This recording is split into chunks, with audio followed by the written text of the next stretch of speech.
फिर से एक शर्मसार करने वाला दुखद मामला सामने आया है, जहां एक 42 वर्षीय व्यक्ति की लाठी डंडों से पीट पीट कर हत्या कर दी गई है। तमाम व्यक्ति यहाँ मौजूद हैं, थाना बहीन के पलवल में मौजूद हैं इस समय, और तमाम परिजन यहाँ मौजूद हैं। यहाँ पे आरोप लगा रहे हैं कि काफ़ी समय हत्या के आरोप में साथ में जो व्यक्ति है उनका नाम दर्ज किया गया था, लेकिन अभी तक कोई भी गिरफ्त में नहीं आया। सिर्फ एक व्यक्ति के अलावा 6 व्यक्ति गिरफ्त से बाहर है। पूरा मामला आपको बताते हैं। पूरा मामला क्या था, कुछ समय पहले उसी व्यक्ति की बेटी जो आरोपी पक्ष है उसके साथ भागकर, या फिर लव मैरिज जो कह सकते हैं, कोर्ट मैरिज उन्होंने की थी। उसके बाद आपसी रंजिश के चलते दोनों परिवार में मुठभेड़ हुई, गाली गलौज हुई, जिसके चलते जो लड़की है उसके पिता जो 42 वर्षीय व्यक्ति है उसकी लाठी डंडों से इतनी दर्दनाक उसकी पिटाई की गई कि उसकी मृत्यु हो गई। अभी होली का मामला है और 2 महीने से मामला दर्ज चल रहा है, लेकिन अभी भी कोई भी व्यक्ति पुलिस की गिरफ्त में नहीं है। सिर्फ एक व्यक्ति के अलावा सभी जो 6 व्यक्ति हैं गिरफ्त से बाहर है, जिसमें एक महिलाएं भी हैं। सोच सकते हैं आप कि आपसी रंजिश का जो एक रूप है इतना बड़ा, इतना विकराल हो सकता है कि एक व्यक्ति अपनी जान से हाथ भी धो बैठ सकता है। आप देख सकते हैं गांव के तमाम व्यक्ति, जो स्थानीय व्यक्ति है मौजूद है। गांव अधोक का ये मामला है और बहीन पलवल थाना मौजूद है इस समय, और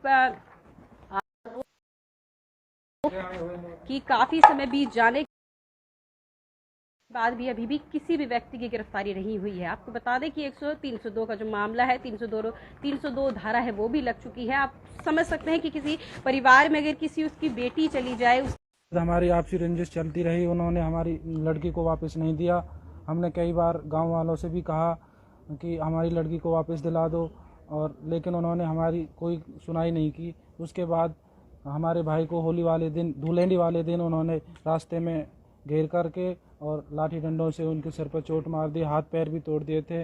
और मौके पर हम नहीं पहुंच पाए। वहां जगह देखा तो हमारे भाई की जो हालत थी वो बहुत ज़्यादा गंभीर थी। हम उन्हें लेकर के हॉस्पिटल में गए। पुलिस साथ थी हमारे, पुलिस ही अपनी गाड़ी में उनको लेके गए थे।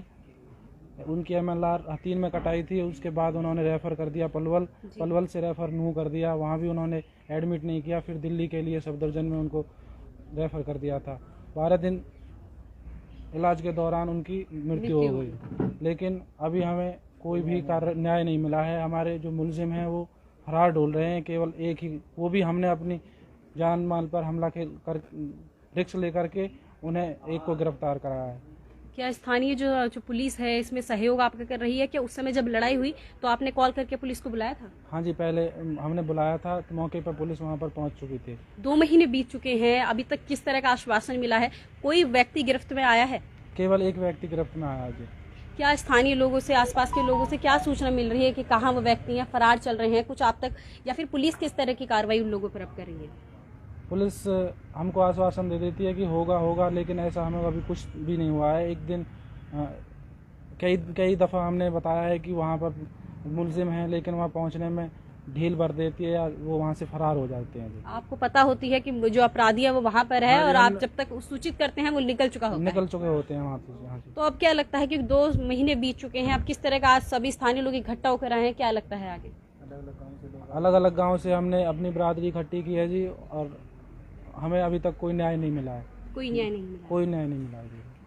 क्या उम्मीद करते हैं, क्या चाहते हैं कि लास्ट में आपके लिए सिफारिश, तो क्या उम्मीद करते हैं? मैं उम्मीद करता हूं कि मेरे भाई के जो मुलजिम है वो जल्दी से जल्दी गिरफ्त में आए और उनको सजा मिले। आपकी बहन का कुछ पता है? जो आपके भाई की बेटी थी उनका कुछ पता है, कहाँ पर है, कैसी है वो जी?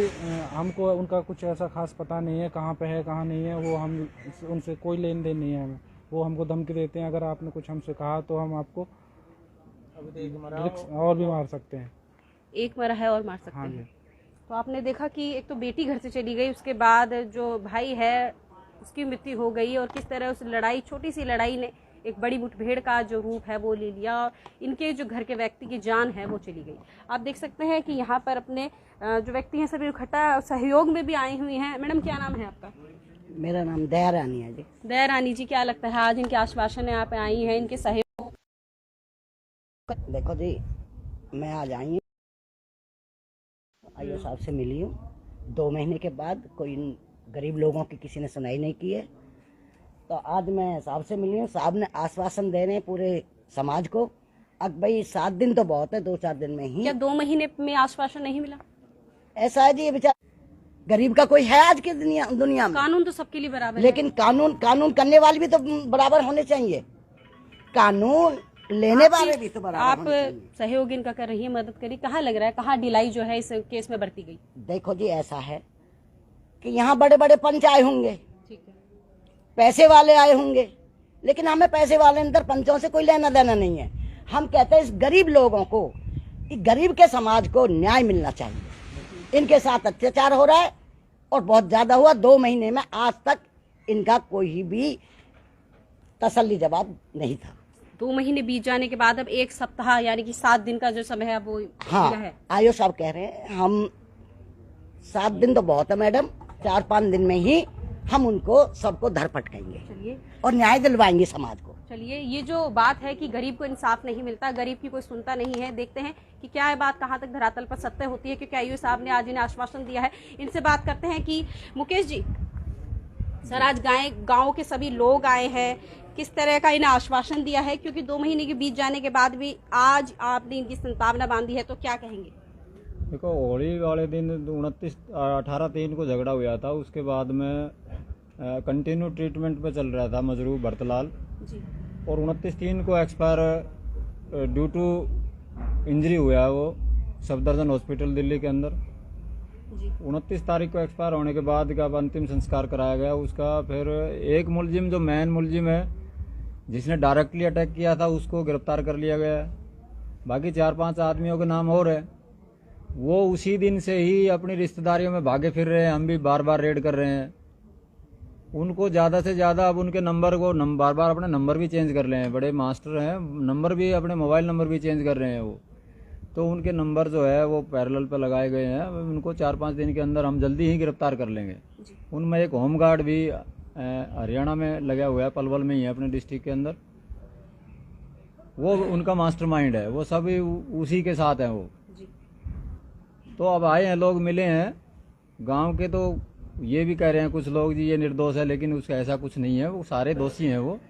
और उनको 5 दिन 7 दिन 4-5 दिन के अंदर ही जल्दी गिरफ्तार कर लेंगे। मुकेश जी, ये जो दबंगई दिखा रही है, दूसरा पक्ष दिखा रहा है, पहले बेटी को भगा ले गए, उसके बाद इनके जो पिता हैं, भाई हैं, उन पे ऐसे जानलेवा हमला करा कि मृत्यु होगी, ऐसे इनकी जो जान को खतरा है वो भी बना हुआ है। तो केस नजरिए से देखते हो कितने दिन में केस की निपटने की उम्मीद है? नहीं, गांव में फिलहाल तो देखो शांति है, कोई ऐसी बात तो सामने नहीं आई उन्होंने है। बताया लेकिन कि इनकी इनका जान को भी खतरा है, इन्हें धमकी देते हैं वो। धमकी की अब ये बता रहे हैं धमकी मिली है, तो हमारे को कोई ऐसा डॉक्यूमेंट या कोई दरखास्त वगैरह दे हमारे को, ताकि इस केस में भी हम उनको इन्वॉल्वमेंट करेंगे, धमकी का भी केस रजिस्टर करेंगे। अगर धमकी देंगे, ऐसा गदर तो नहीं है कि वो क्रिमिनल भी है और फिर बार बार धमकी भी दे रहे हैं। ये उनको, वो तो पर्दे के पीछे प्रेशर भी डाल रहे हैं इनके ऊपर, हो सके हमारा फैसला कर लो जी। तो कुछ लोग और भी हैं, लेकिन ऐसा नहीं है कि वो धमकी देंगे खुले में घूमेंगे। धमकी देंगे, हम उसकी धमकी की कार्रवाई करेंगे उनके खिलाफ, सर इनका अलग ये से केस रजिस्टर कर देंगे। जी, इनका ये कहना है कि उनके कॉल आ रहे हैं, बात हो रही है, वो मिलने आ रहे हैं, चुपचाप से अपनी रिश्तेदारी में मिल रहे हैं, तो नंबर ट्रेसिंग पे कर इनके सहयोग से उनको गिरफ्तारी अब तक अरेस्टिंग क्यों नहीं की गई सर? देखो, एक मैन मुलजिम है वो तो गिरफ्तार कर लिया गया है, उससे आला जरब रिकवर कर लिया गया है।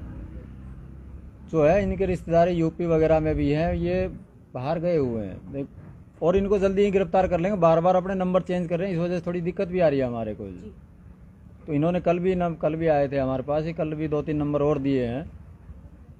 तो अब SHO साहब खुद इसकी तफ्तीश कर रहे हैं और ये शायद 2 या 3 दिन में ही हो जाएंगे। मेरा आखिरी सवाल आपसे, 302 धारा लग चुकी है, इनके व्यक्ति की जान जा चुकी है, तो क्या लगता है कि अब कहाँ तक इन्हें आश्वासन, कितने दिन में इन्हें जो इंसाफ है वो मिल जाएगा सर? इंसाफ फाइनली तो कोर्ट के ऊपर डिपेंड करता। बाकी हम तो मुलजिम को तो अरेस्ट करके पूरा डॉक्यूमेंट फाइल पे ला करके इसको जल्दी से जल्दी निपटाने की कोशिश करेंगे। मुलजिम को तो 2-3 दिन के अंदर पकड़ ही लेना है। ये हमारा गति पकड़ेगी आपकी जो इन्वेस्टिगेशन? देखो, अब तक हमारे पास PMR रिपोर्ट वगैरह जो है डॉक्यूमेंट्री, वहाँ से ट्रीटमेंट हिस्ट्री नहीं मिल पाई थी। अब हमें कल का हमारे का शुरू मिला है, कल आपको ट्रीटमेंट हिस्ट्री दे देंगे। हम बार बार वहाँ जा रहे हैं, लेकिन डॉक्यूमेंट आने के बाद हम और बड़ी फास्टली चलेंगे और ज़्यादा से ज़्यादा 4-5 दिन लगेंगे अब इस केस को सारे रिमेनिंग अक्यूज को अरेस्ट करने में, इससे ज़्यादा दिन नहीं लगेंगे। डॉक्यूमेंट्स आने में कितना समय लग सकता है मैक्सिमम? देखो, वहाँ बड़ा हॉस्पिटल है, वहाँ टाइम लग जाता है वहाँ पे। अब तक तो आ जानी चाहिए थी मेरे हिसाब से, लेकिन अब तक नहीं आई है, उन्होंने दी नहीं है। हम बार बार जा रहे हैं उनके पास। भाई 2 हमारे को, एक मुलजिम कस्टडी में है, उसका भी कुछ करना, हमने चालान देना है टाइम के ऊपर, लेकिन उन्होंने हमारे को सोमवार का शूट दिया है, सोमवार को आप ले जाना, डिस्चार्ज समरी ले जाना और ट्रीटमेंट हिस्ट्री ले जाना, इसका जो भी कुछ संक्षेप में बात करें तो डॉक्यूमेंट्स और रिपोर्ट आने के बाद जो गति है पकड़ सकती है? नहीं, उससे पहले पकड़ेगी। डॉक्यूमेंट आते रहेंगे, उससे पहले गति पकड़ेगी मैम। कि एक मुलजिम तो हमने बिना गति के दबे गिरफ्तार कर लिया था, बाकी मुलजिम तो है वो डॉक्यूमेंट आते रहेंगे, डॉक्यूमेंट्री है वो चलता रहेगा। वो मुलजिम को गिरफ्तार करना फर्स्ट प्रायोरिटी है हमारी जी।